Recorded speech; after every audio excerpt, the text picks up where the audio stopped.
Parachá Baerá, y me mostré. Y aquí estamos viendo ya la revelación, ¿cierto?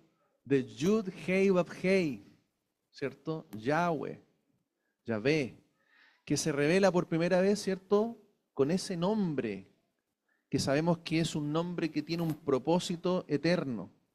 Es el plan de redención hasta los últimos tiempos, ¿cierto? Porque el día de nuestra redención está cerca, hermanos, ¿cierto? Y eso también para nosotros implica un concepto en el cual estamos esperando el día de nuestra salvación. Nosotros decimos por fe y por promesa que somos salvos, pero ese día de cumplimiento en el cual se va a concretar esa salvación tan grande está muy cerca. Amén. Y es por eso que la revelación de nuestro Padre Eterno a Moshe y para su pueblo Israel, que estaba sumergido en la esclavitud en Egipto y en muchas cosas de Egipto, es crucial para que el pueblo sea liberado. Hay mucho pueblo que tiene que ser liberado en estos tiempos y tiene que venir al conocimiento de Dios, al sello de Dios en sus vidas, y ese sello de Dios es la fe en Yeshua y la obediencia a sus mandamientos. Ese es el sello que tenemos y que deben tener, ¿cierto? ¿Y los profetas? ¿En qué sentido? Sí, por supuesto, la obediencia en la Torá y la fe en Yeshua, ahí está el espíritu de la profecía, el de entender las cosas que sucedieron y van a suceder. Esta porción está en Éxodo, entonces, del capítulo 6 hasta el capítulo 9.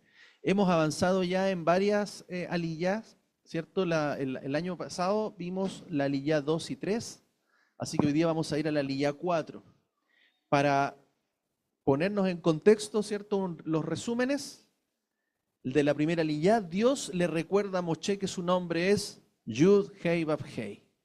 Y dice que no se dio a conocer con ese nombre a los patriarcas. Estableció su pacto con ellos para darle la tierra de Canaán, donde peregrinaron. Además, ha oído el gemido de los hijos de Israel por la esclavitud y se ha acordado de su pacto.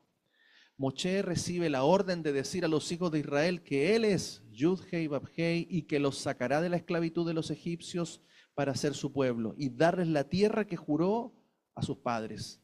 Moshe habla con el pueblo, pero no escuchan.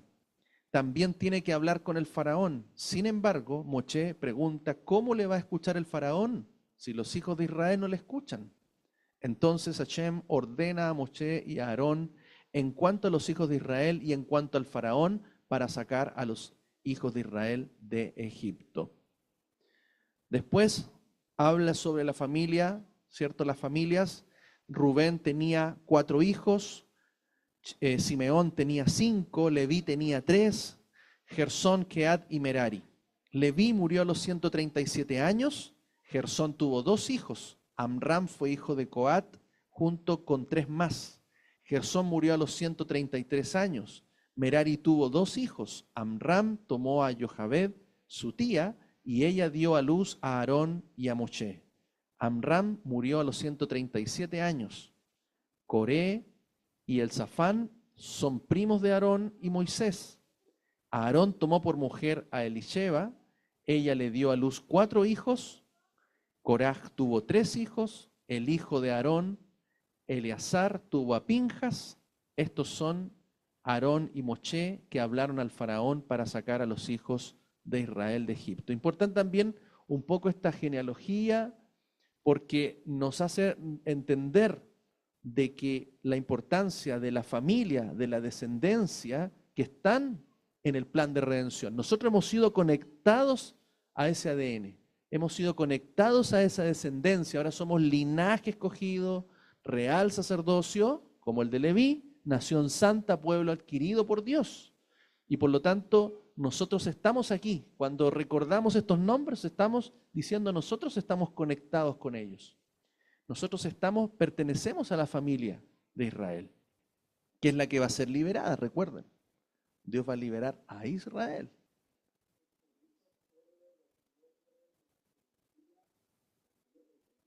Claro.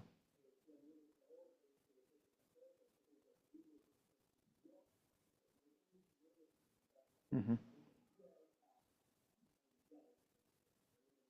Sí, exacto. Hay una conexión, correcto. Antes uno no tomaba en cuenta las genealogías, eran más bien, ¡oh, qué lata leer todo esto! ¿Cierto? Es para qué estás como que está de más, pero es que en realidad hoy día uno está conectado con esa genealogía. ¿Por qué? Fíjense cuál es lo que está funcionando hoy día en el mundo. Cámbiate de apellido. ¿Qué importa? Ponte al revés ahora los apellidos. ¿Qué importa el apellido? Yo el otro día escuchaba esa conversación. ¿De qué sirven los apellidos? Ponte el apellido que te gusta, Pero hermanos, eso nos desconecta de dónde venimos. Nos desconecta cuál es nuestro origen. Nos hace estar completamente fuera de que hay un linaje y de que esta guerra en la tierra es de linajes. Por eso Dios le dijo a Adán y Eva, de tu simiente, Eva, voy a traer una descendencia.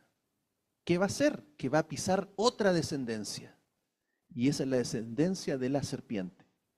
Entonces la tierra, aunque nosotros no lo veamos, no lo entendamos, está en una lucha de linajes. Por eso el enemigo quiere destruir esta descendencia. Y la va a destruir mental, física y espiritual. Así la quiere destruir. Pero nosotros estamos en una batalla, en una guerra espiritual, no solamente contra carne y sangre, sino también espiritual, ¿ya? Porque esta es la descendencia, este linaje que está conectado a Abraham, es el que él va a salvar. Por eso dice que el dragón se fue contra la mujer. ¿Mm? Y como el Señor la guardó por 3 años y medio en el desierto, dice que se fue en contra de la descendencia de esa mujer, los hijos. Ahí estamos nosotros. ¿Eh? Entonces, qué importante entender de que sí, nuestra conexión espiritual y genética también nos conecta a Yeshua y a la descendencia que Él va a redimir y que va a salvar en los tiempos que vienen. Entonces, es importante eso. Alex, si no ibas a comentar algo, yo les voy a acercar un micrófono de todas maneras porque los hermanos allá en la conexión nos les van a escuchar. ¿Se escucha? Buenos días, Shabbat Shalom. Hay un punto creo que importante solamente por el contexto de lo que es la genealogía, que en la Biblia cuando aparece la genealogía cumplen un propósito. Y la genealogía tiene un principio y tiene un final. El principal es el que está al principio declarado. Por ejemplo, Abraham, ¿no es cierto? Él es el principal porque ahí se establece el pacto. Entonces, generalmente en el principio es cuando hay un pacto que Dios estableció, cuando habla de la genealogía. En el primer capítulo Mateo, ahí está la genealogía y parte desde Adán, ¿no es cierto? Entonces, el primero es el con el que establece el pacto o un quiebre que hubo de la historia de Dios con la humanidad.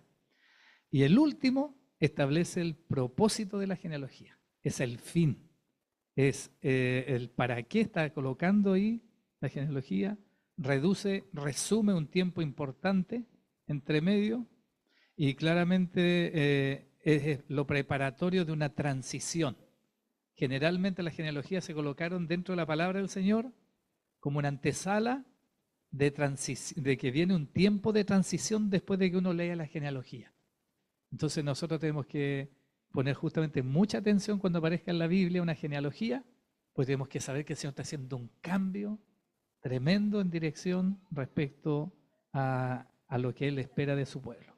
Eso idea para compartir estudiar desde las genealogías, son súper poderosas. Correcto, con Jordi, él me ha estado ahí, ¿cómo se llama? Él ha estado haciendo toda una línea de tiempo con la genealogía y siempre me las va compartiendo. Va a ser interesante porque ahí están conectando todos los tiempos. Con las genealogías podemos contar las generaciones y saber en qué tiempo estamos. Y eso es importante. Para Dios son importantes los tiempos. Por eso estableció tiempos claves para el cumplimiento profético. Entonces, si un creyente no sabe en qué tiempo está, es porque o no ha estudiado o no está conectado con lo que Dios está haciendo. Entonces, recuerden que Él no hará nada que no ha anunciado a sus profetas. Y el que escucha a los profetas va a estar entendido de lo que va a acontecer.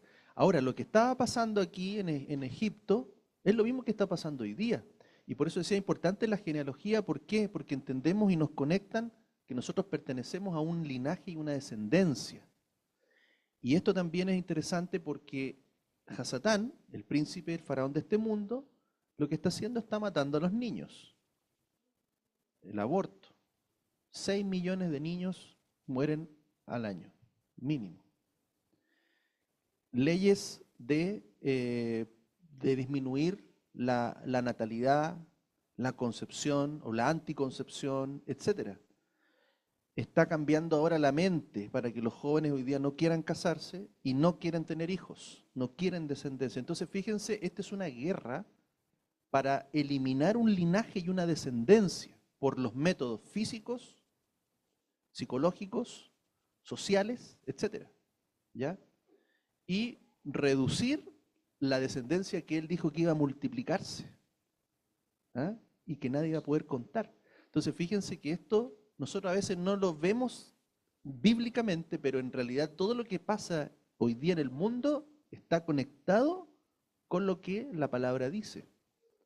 Y entonces por eso vemos de que los valores o los antivalores que el mundo está colocando es precisamente para detener la multiplicación, tal como Faraón lo hizo con las medidas que tomó en Egipto. Entonces, hay que entenderlo. Hasatán hoy día está sentado en un trono, aquí en la tierra. Y gobierna a través de cúpulas o esferas de poder.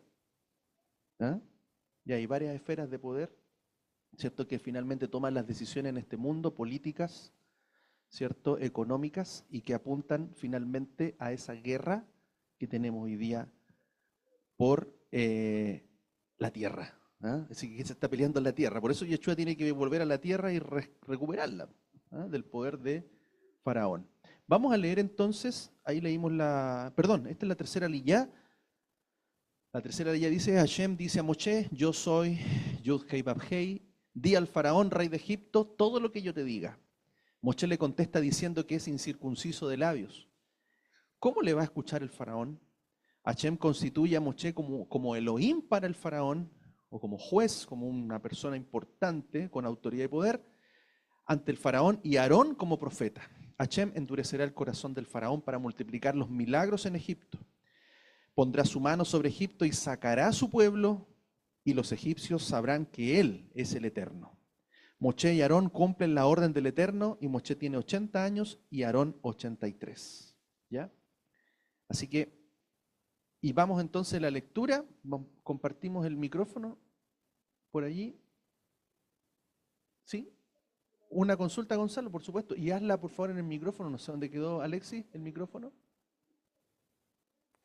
Allá, Gonzalo. Sí.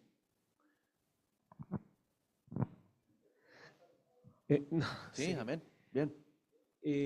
Cuando dice endureció el corazón de Faraón, le quitó la fe.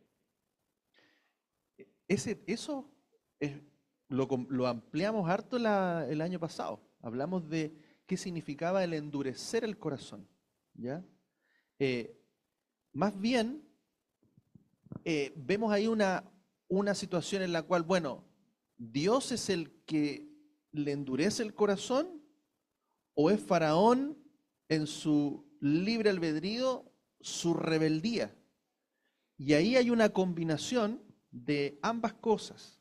Es que Dios, ¿cierto?, fortalece esa rebeldía, esa decisión, ese orgullo que él tenía, lo extiende simplemente. O sea, esa actitud está, pero lo que hace él es que la mantiene, la sostiene. ¿Para qué? Para que se cumpla el tiempo necesario en el que se manifiestan todos esos milagros y poderes. No sé si alguien más quiere comentar ahí algo respecto al endurecer el corazón de Faraón.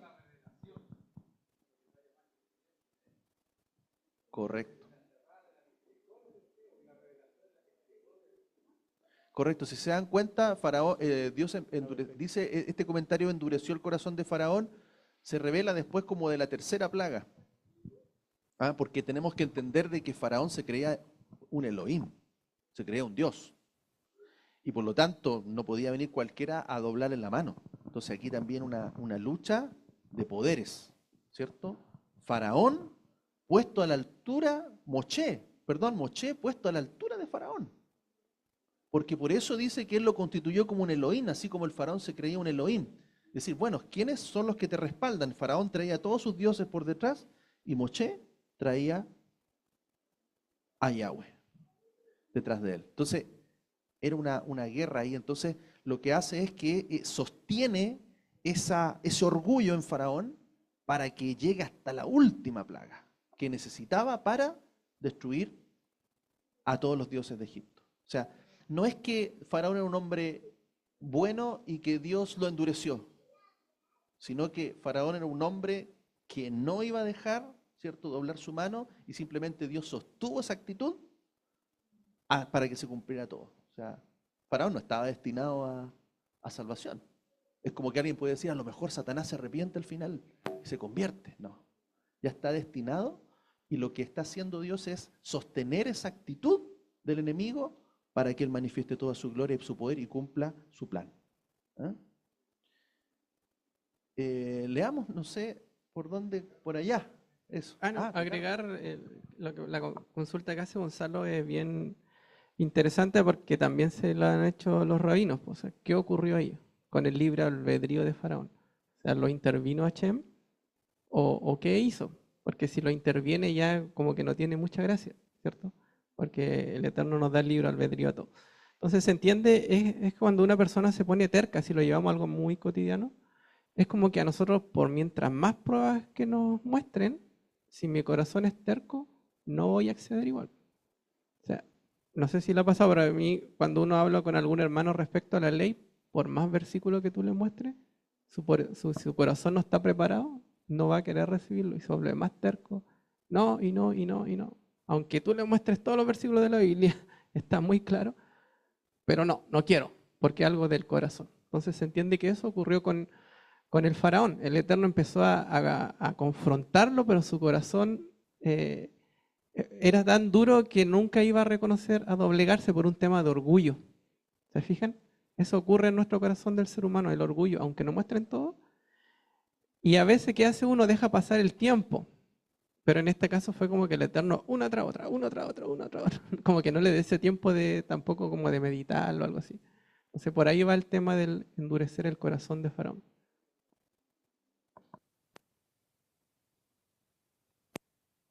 Y mientras Rolito se instala ahí, también considerar que en Romanos, en el capítulo 1, del versículo 18 en adelante, también Pablo explicaba esto, pues, ¿no es cierto? Y termina entregándole una mente reprobada a aquellos que conociendo a Dios no le tienen en cuenta. ¿Ya? Así que ojo, advertido. Comencemos leyendo entonces por aquí. Aquí, Ricardo. Aquí. Suelta el micrófono, Alex.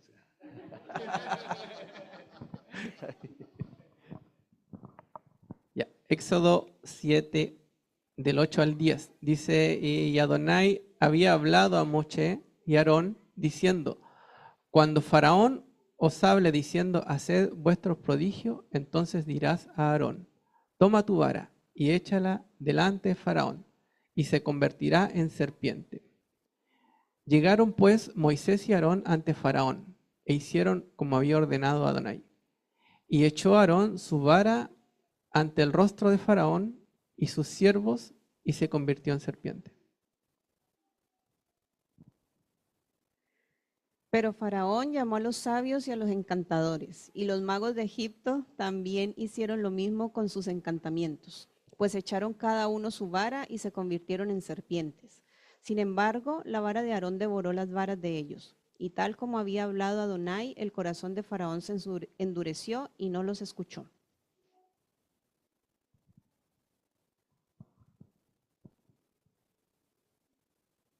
Entonces dijo Yahweh a Moisés, el corazón de Faraón ha sido endurecido para que no deje libre al pueblo.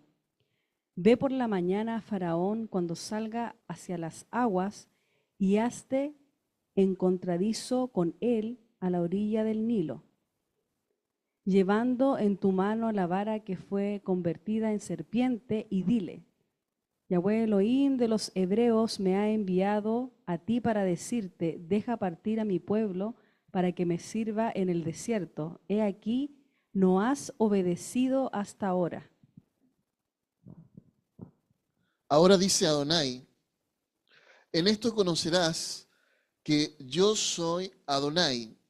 He aquí, golpearé con la vara que tengo en la mano sobre las aguas que están en el Nilo, y se convertirán en sangre, y los peces que están en el río morirán, y el río hedará, y los egipcios tendrán repugnancia de beber las aguas del Nilo. Y Yahweh dijo a Moisés, di a Aarón, toma tu vara y extiende tu mano contra las aguas de Egipto, contra tus arroyos, contra tus ríos, contra tus canales, contra tus estanques y contra todos tus depósitos de agua, para que se conviertan en sangre. Y tanto la vasija de madera como de las piedras hayan sangre por toda la tierra de Egipto. Y Moisés y Aarón hicieron así, como Yahweh había ordenado, y él alzó y golpeó con la vara de las aguas que estaban en el Nilo, antes ojos de Faraón y antes los ojos de los siervos, y a todas las aguas que estaban en el Nilo se convirtieron en sangre. Y murieron los peces que había en el Nilo, y el río hedió, y los egipcios no pudieron beber el agua del Nilo. Y hubo sangre por toda la tierra de Egipto. Pero los magos de Egipto hicieron lo mismo con sus encantamientos, y tal como Adonai había predicho, el corazón de Faraón fue endurecido y no los escuchó.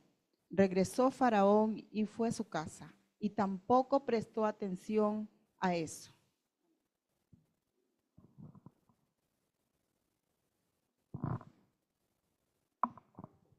Y todos los egipcios tuvieron que excavar en los alrededores del Nilo para beber agua, porque no podían beber del agua del Nilo.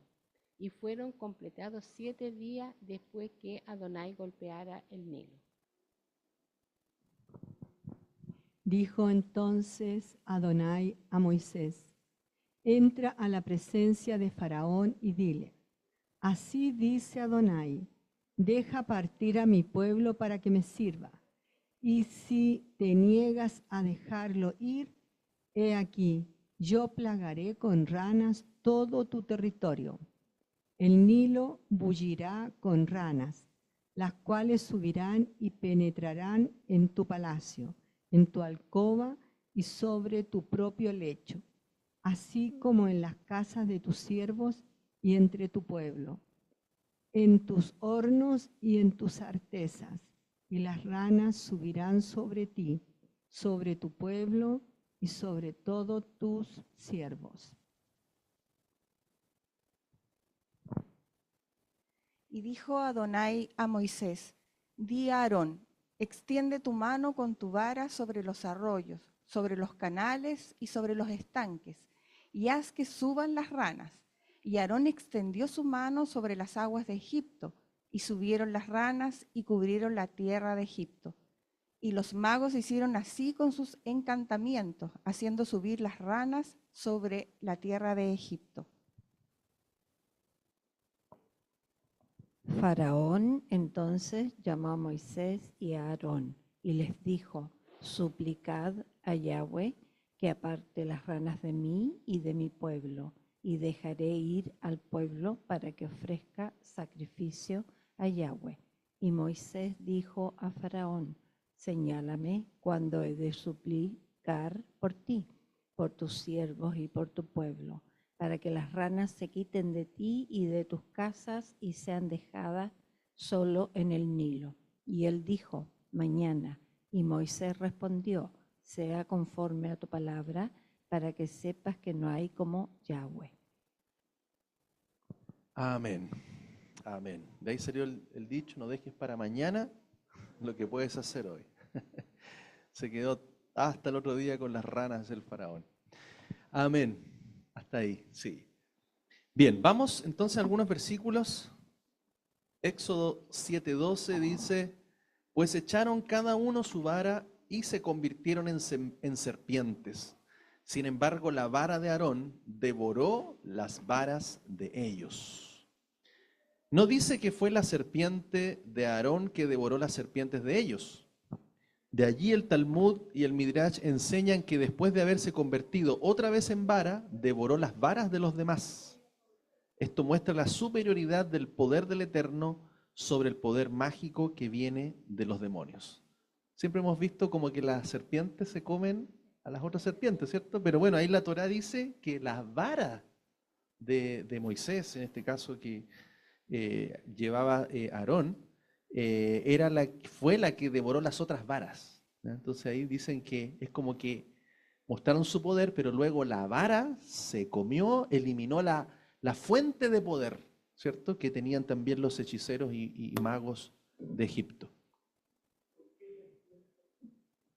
Serpientes, bueno, porque las serpientes, fíjate en Egipto la relevancia que tienen. Sí, claro. Las serpientes están incluso posteriormente en algunos faraones ya en sus atuendos, ¿cierto?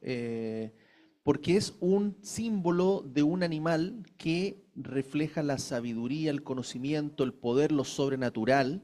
En la mística, digamos, antigua, si tú analizas todas las civilizaciones antiguas, todas tienen una serpiente, todas, los no egipcios. Es por una maldad, no es porque sea maldad. No, no porque la serpiente, si lo relacionamos con seres celestiales, serían los serafines. Los serafines son como serpientes aladas. Y de alguna forma cuando se grafica en el Génesis, ¿cierto? En el huerto, esa serpiente no es una figura necesariamente maligna, es una figura que denota sabiduría, conocimiento, que seduce, que encanta y que de alguna manera hace y provoca la caída de Adán y Eva. Entonces, en la mitología antigua, la serpiente tiene esa connotación, la sabiduría e incluso el origen de muchas civilizaciones que todas las tienen, prácticamente todas tienen serpientes, ¿cierto? En una posición muy elevada. Wow. Y está, fíjate, está en el símbolo de la medicina, porque también, ¿por qué Dios mandó a Moisés a levantar una serpiente? Porque es un símbolo, ¿cierto? Así como el Mesías, Yeshua, tenía que ser levantado como una serpiente. Entonces, fíjense que esto es una lucha, ¿cierto? También por eso hay dos árboles. El conocimiento, del cual comió Adán y Eva, que es un conocimiento caído. Por eso los ángeles caídos también dice que entregaron conocimientos prohibidos a los hombres. Entonces, refleja ese conocimiento y por lo tanto un conocimiento caído versus ahora un conocimiento que viene del cielo. Por eso Yeshua también viene como una serpiente. Y no significa necesariamente que sea algo relacionado con el mal. Ojo, ahí yo creo que hay, bueno, hay harto, ahí puede ser un estudio de eso, pero más o menos hay alguna referencia, ¿eh? Entonces también estaban luchando la serpiente, por eso Moisés también saca una serpiente de su vara. Podría haber sacado otro animal a lo mejor.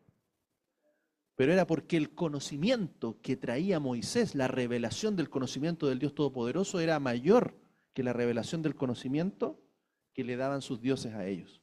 Bueno, ahí hay varias, yo creo que hartas cosas que podríamos sacar. Versículo 15 dice, ve por la mañana, le instruye Adonai a Faraón y le dice, cuando salga hacia las aguas, hazte encontradizo con él en la orilla del Nilo, llevando en tu mano la vara que fue convertida en serpiente. Entonces aquí Rashi relaciona esta indicación de ir de mañana al momento en que Faraón salía también al río y hacía sus necesidades biológicas. ¿Ya?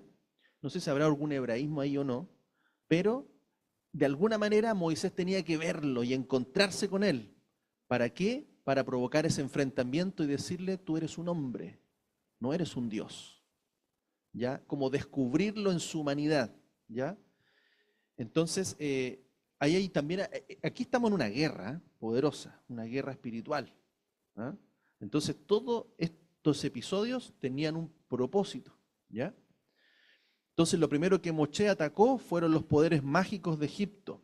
Luego sigue atacando uno por uno a los dioses de Egipto, pero antes es atacado el mismo faraón, que se dice ser un dios, y Moshe le descubre en su humanidad al tener que ir al río para hacer sus necesidades como cualquier hombre. ¿Ya? Entonces, ese es un confrontamiento, ¿eh? Una confrontación, perdón. Estaba inventando una palabra nueva, la vamos a editar en el video para que no... Esa es una confrontación directa entre Moshe, representante de Yahweh, a través de su profeta Aarón, y Faraón a través de sus profetas, ¿cierto?, revestidos por el poder de sus dioses. Hashem usó a Moshe para juzgar todos los dioses de Egipto, quienes eran los que confería poder y autoridad a Faraón para gobernar. ¿Ya? Detrás de él estaban todos los dioses de Egipto. Éxodo 12:12 dice, y durante esa noche yo pasaré por la tierra de Egipto y heriré a todo primogénito en la tierra de Egipto, desde el hombre hasta la bestia, y ejecutaré juicios contra todos los dioses de Egipto. Entonces ahí vamos a entender claramente que cada plaga es un dios egipcio. Todos cayeron delante de él. Y finalmente caen los primogénitos de todo Egipto, incluyendo el primogénito de Faraón, el futuro, el próximo heredero, porque ahí muestra que él corta esa dinastía, corta completamente esa descendencia. Es lo que va a hacer Adonai cuando regrese. Yeshua viene, ¿qué es lo que va a hacer? Va a cortar el linaje y la descendencia de Satanás o de la serpiente. La serpiente o la serpiente antigua, que es Satanás, en ese caso el diablo. Después sigue diciendo, y dile, Yud Hei Bab Hei, Elohim de los hebreos, me ha enviado para decir, deja partir a mi pueblo para que me sirva en el desierto. He aquí, no has obedecido hasta ahora. Hay tres términos entonces que son utilizados en las Escrituras para hablar del pueblo escogido. Hebreos, hijos de Israel y judíos. Esos tres términos son diferentes. Abraham fue el primer hebreo. ¿Qué significaba Ibrí? El que cruza, cruzar. Por eso nosotros también cuando cruzamos el Mar Rojo espiritualmente hablando, ¿cierto? Pasamos por las aguas del Tevilá, del bautismo, pasamos también a ser hebreos. Hemos cruzado de las tinieblas a la luz admirable. Según Génesis 14:13. Desde entonces todos sus descendientes por vía de Isaac y Jacob también son llamados hebreos. Los hijos de Israel son los descendientes de Jacob, que recibió el nombre de Israel. El término judíos fue usado inicialmente sobre los integrantes del reino del sur, que comprendían las dos tribus de Judá y Benjamín, y también los levitas que habitaban en esa zona. Entonces, acá habla del pueblo hebreo, de la amplitud que involucra a todos, ¿cierto?, judíos e israelitas. Y también nosotros, que hoy día cruzamos. Parece que aquí... Espérense un poquito. Ahí sí, vamos a borrar eso. Ya. Versículo 17. Ahora dice Adonai, en esto conocerás que yo soy Yud Hei Bab Hei. He aquí golpearé con la vara que tengo en la mano sobre las aguas que están en el Nilo y se convertirán en sangre. Entonces, fíjense, él está diciendo, he aquí golpearé. ¿Quién golpeará? Adonai. ¿A quién mandó? A Moisés. Pero y en definitiva, ¿quién golpeó? A Aarón. ¿Eh? Fíjense ese traspaso de autoridad, ¿cierto? Ahí estabas en completa cobertura y sujeción directa al Eterno. El río también fue considerado un dios y por esto fue juzgado por el Dios de los hebreos. Hashem dice que él va a golpear las aguas del río, no Moshe. La vara de Moshe estaba también en la mano del Eterno. Vemos que hubo una colaboración íntima entre lo que estaba haciendo Moshe y lo que estaba haciendo el Eterno. El Eterno estaba golpeando las aguas del río por medio de su shaliach, o emisario, o enviado, o apóstol, ¿cierto? Moshe. De ahí viene la palabra apóstol, que es un emisario, un enviado, un shaliach. ¿Ah? Por eso Yeshua mandó a sus emisarios. Y todo lo que hagáis en mi nombre, lo recibiréis. ¿Ah? El nombre tiene poder. Los antiguos consideraban que el Nilo era la fuente de toda la vida en Egipto y una parte integral de la vida de los dioses. El río llegó a ser conocido como el padre de la vida y la madre de todos los hombres, y era considerado una manifestación del dios Api, que bendecía la tierra con vida. En Egipto, el dios del Nilo, Api, se relacionaba directamente con el carácter regenerador de las aguas y el poder nutricio que suponía la inundación anual.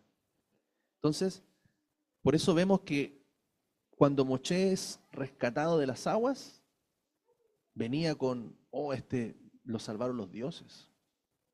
Eso es lo que creyeron, por eso no lo mataron. Si era un hebreo, tenían que haberlo matado.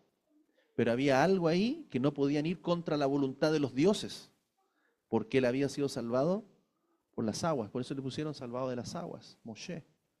Y ahí lo relacionaban probablemente con los dioses. Entonces, no, hay que, lo enviaron ellos y hay que guardarlo. No saben nada que lo había enviado el mismo eterno. ¿Eh? Versículo 19. Y Adonai dijo a Moisés, di a Aarón, toma tu vara y extiende tu mano contra las aguas de Egipto, contra sus arroyos, contra sus ríos, contra sus canales, contra sus estanques y contra todos sus depósitos de aguas, para que se conviertan en sangre, y tanto en las vasijas de madera como en las de piedra haya sangre por toda la tierra de Egipto. La autoridad fue delegada entonces a Aarón. Rachí destaca lo que enseña el Midrash, que Moshe había sido salvado por las aguas del río y por eso él no lo castigó, sino dejó que lo hiciera Aarón. Inicialmente fue a Moshe a quien Adonai había ordenado castigar el agua, pero entonces objetó, dice aquí, ¿con qué derecho he de golpear a las aguas, siendo que fueron las aguas las que me salvaron cuando fui depositado en una canastilla en el Nilo? Entonces Hashem ordenó que fuera Aarón el que implantara esta plaga. Ese comentario, ¿cierto?, da a entender un poco que por eso Moshe delegó a Aarón que lo hiciera, porque él era el salvado de las aguas. ¿Ah? Pero no podía contravenir la orden del Eterno. Versículo 20, y Moisés y Aarón hicieron así, como Adonai había ordenado. Alzó y golpeó con la vara las aguas que estaban en el Nilo ante los ojos de Faraón y ante los ojos de sus siervos, y todas las aguas que estaban en el Nilo se convirtieron en sangre. Aquí enseña Rabí Abajú, dice, el que induce a su semejante a realizar un mandamiento divino, se le considera como si él mismo lo ha realizado. ¿De dónde lo derivamos? Del versículo en Shemot, Éxodo 17:5, donde leemos que Hashem le dijo a Moshe, toma tu bastón con el que tú golpeaste las aguas. Pero si no fue Moshe quien golpeó las aguas de Egipto, sino Aarón, sin embargo el versículo le atribuye el mérito a él, porque fue él quien indujo a Aarón a realizar el acto. Entonces ahí vemos una autoridad delegada, ¿cierto? En Aarón. Pero la autoría es de Moshe. Entonces de ahí también vemos el autor intelectual, ¿cierto? Como dicen, y el autor material.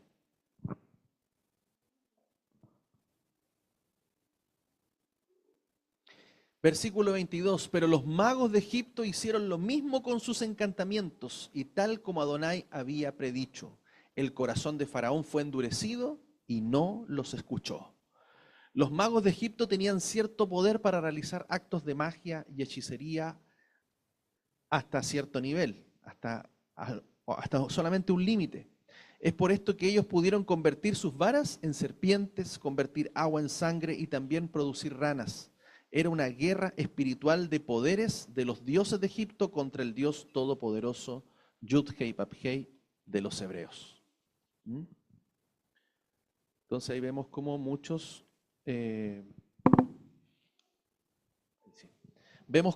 hoy día usan y tienen poder. Tienen poder entregado por las tinieblas. Y esos poderes no pueden sí contra el poder de los hijos de Dios. Después capítulo 8, versículo 1 y 2, dijo entonces Adonai a Moisés, entra en la presencia de Faraón y dile, así dice el Eterno, Yud Hei Vav Hei, deja partir a mi pueblo para que me sirva, y si te niegas a dejarlo ir, he aquí, yo plagaré con ranas todo tu territorio. El segundo dios egipcio que sería sometido bajo el poder de Adonai sería Eket, la diosa con cara de rana, diosa de la resurrección y la procreación, diosa benéfica, símbolo de vida y fertilidad, que presidía los nacimientos y como comadrona ayudaba en el parto según la mitología egipcia. Entonces ahí se está dando un golpe a la diosa Heket o Eket, que de alguna forma era la diosa de la fertilidad, de la procreación, por eso se llenó y se plagó de ranas hasta más no poder, estaba metida en todos lados. Segunda plaga.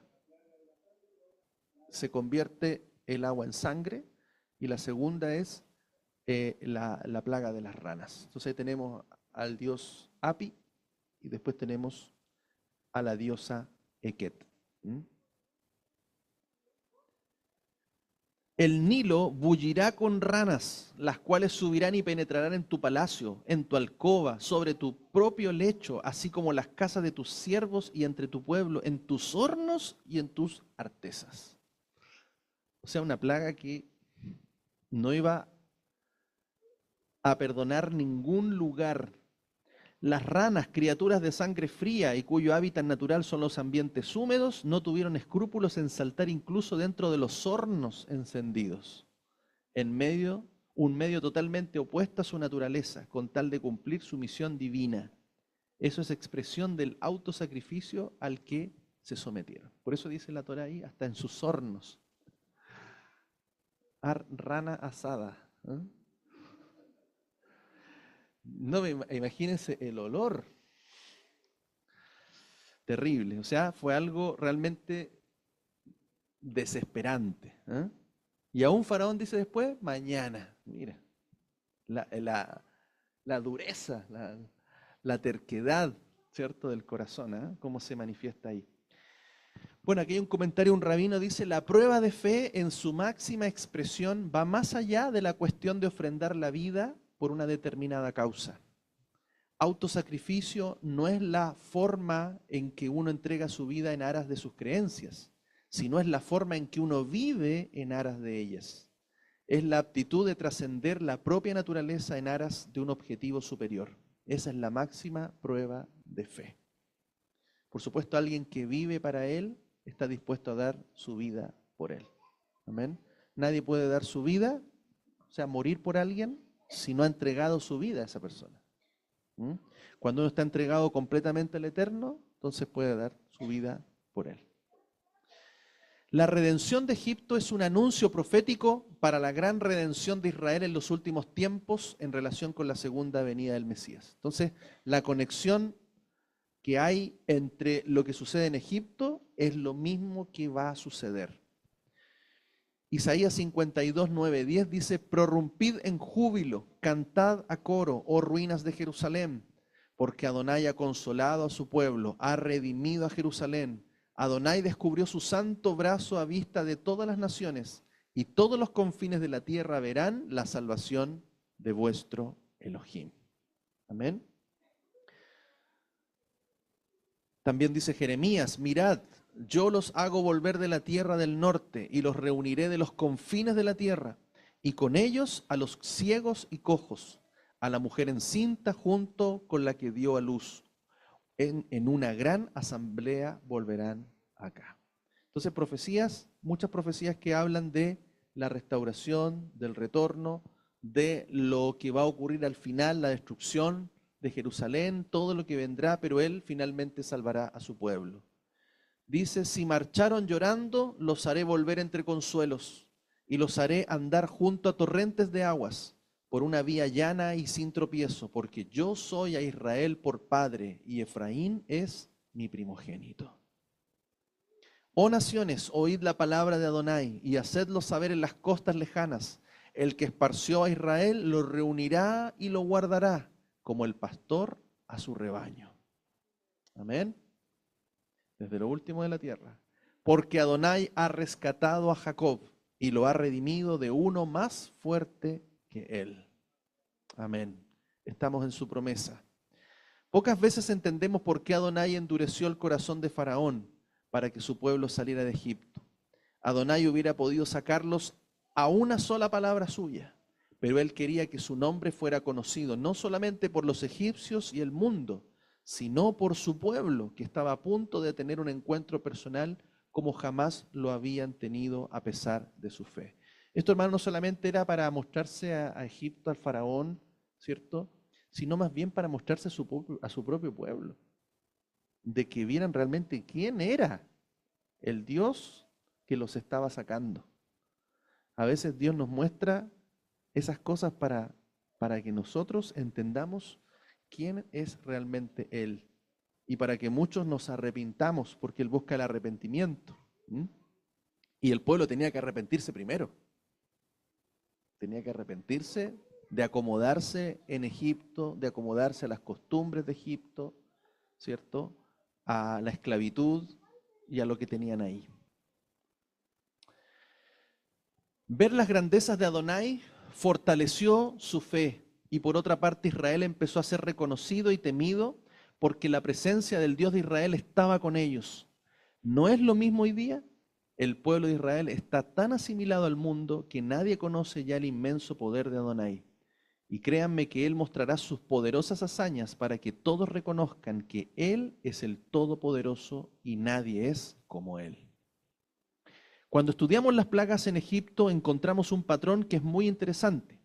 Hay 3 grupos de plagas, de 3 plagas cada uno.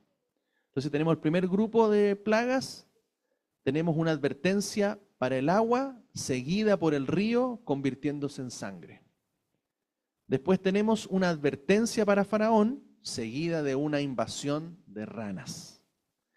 Después viene una plaga sin advertencia, la plaga de piojos. Ese es el primer grupo de 3 plagas.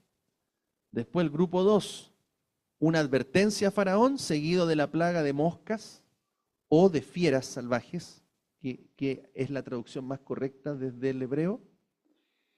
La mayoría de las Biblias en español traen la plaga de moscas, pero en hebreo se relaciona con la plaga de las fieras salvajes, igual como lo señala Apocalipsis, ¿ya?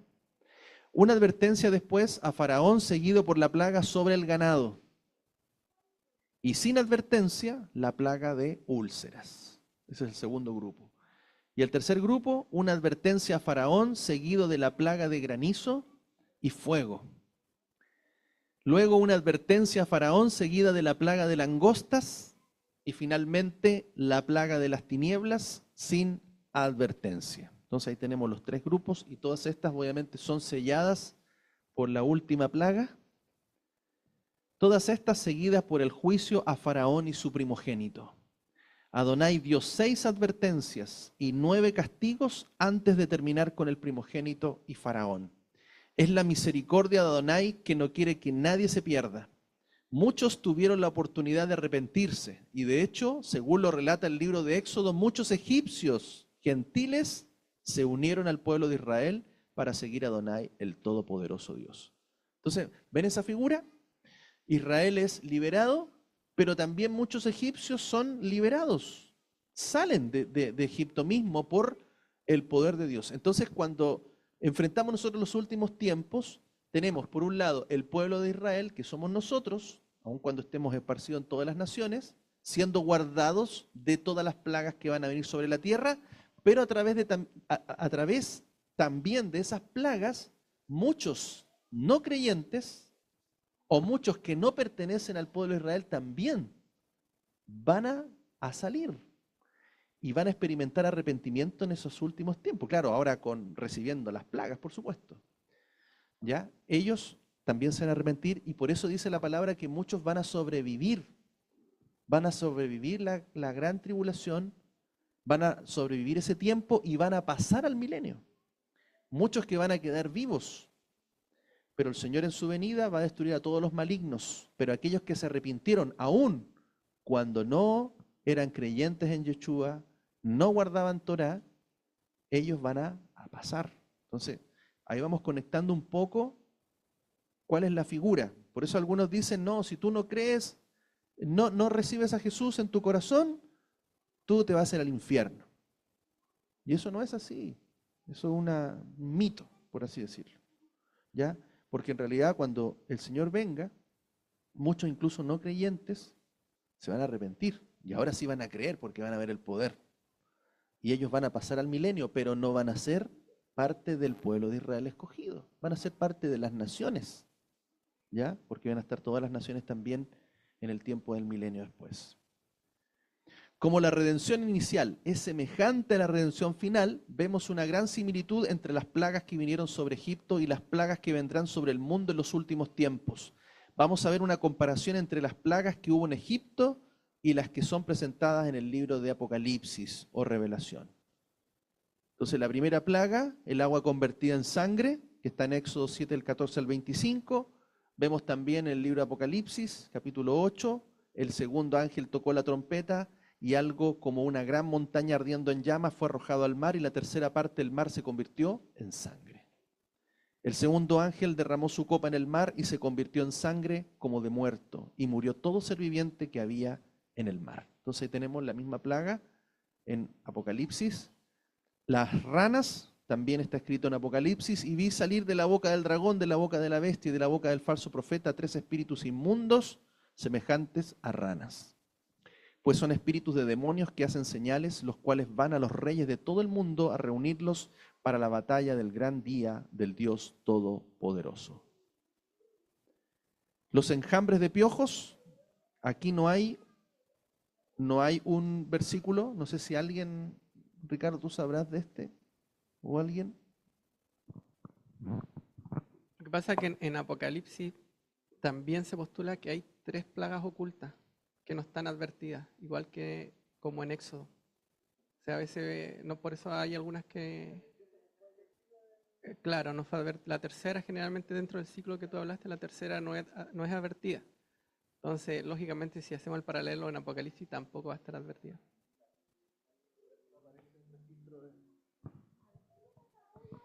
Ay. Ahí serán los 3 ahí. Las bestias salvajes. Éxodo 8:20 al 32, y en Apocalipsis 6:8 tenemos, y miré, y aquí un caballo amarillento, y el que estaba montado en él se llamaba Muerte, y el Sheol lo seguía. Y se le dio autoridad sobre la 4ª parte de la tierra para matar con espada, con hambre, con pestilencia y con las fieras de la tierra.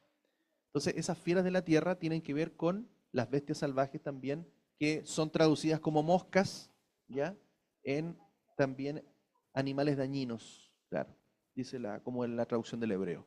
Entonces aquí habla de fieras de la tierra. La 5ª plaga es la peste en el ganado, Éxodo 9 del 1 al 7, y también vemos en la Revelación que habla como está escrito con pestilencia, que se puede relacionar también. Recuerden que hay 3 plagas que no son advertidas, así que no hay mucha información en Apocalipsis. La 6ª plaga, las úlceras, Éxodo 9 del 8 al 12, y en Revelación 16:2 está escrito, el primer ángel fue y derramó su copa en la tierra y se produjo una llaga repugnante y maligna en los hombres que tenían la marca de la bestia y que adoraban su imagen. Entonces también vemos la plaga de las úlceras. 7ª plaga, el granizo. En Revelación 16:21 está escrito también, y enormes granizos como de un talento, cada uno, cayeron sobre los hombres, y los hombres blasfemaron contra Dios por la plaga del granizo, porque su plaga fue sumamente grande. 8ª plaga, las langostas, Éxodo 10 del 1 al 20, también señala el libro de Apocalipsis. El 5º ángel tocó la trompeta y vi una estrella que había caído del cielo a la tierra y se le dio la llave del pozo del abismo. Cuando abrió el pozo del abismo, subió humo del pozo como humo de un gran horno, y el sol y el aire se oscurecieron por el humo del pozo, y del humo salieron langostas sobre la tierra, y se les dio poder como tienen poder los escorpiones de la tierra. Entonces vemos también las langostas, también una relación con los demonios que van a salir de la tierra, liderados por Abadón o Apolión, el ángel del abismo, y que estas van a tener van a morder o a picar, ¿cierto?, a los hombres, causándoles no la muerte, sino un gran dolor. Durante 5 meses serán atormentados. Algunos conectan este pasaje, que usted lo puede leer después ahí en capítulo 9, del 1 al 11, con un apocalipsis zombie. ¿Ya? Porque las películas, más que ficción, adelantan información. ¿Ya? Y es muy probable que estos hombres busquen la muerte, dice ahí. Bueno, no es probable, buscarán la muerte y no podrán morir. Entonces imagínense a alguien que se lanza a un edificio, un piso 50, pero no muere. ¿Cómo va a quedar? Como un zombie. Se va a arrastrar por el suelo, pero no va a poder morir. 5 meses dice que ocurrirá este veneno que pondrán sobre estos hombres, o demonios, ¿ya?, que en el fondo no les permitirá la muerte. La muerte será quitada de ellos, aunque ellos la busquen por todos los medios. La 9ª plaga, las tinieblas, Éxodo 10 del 21 al 29, también señalado en Apocalipsis 16:10, el 5.º ángel derramó su copa sobre el trono de la bestia y su reino se quedó en tinieblas y se mordían la lengua de dolor. Shabbat Shalom. ¿Estaban todos así el final de la película? Continuará. Continuará. Amén. Bueno, hay harto que comentar.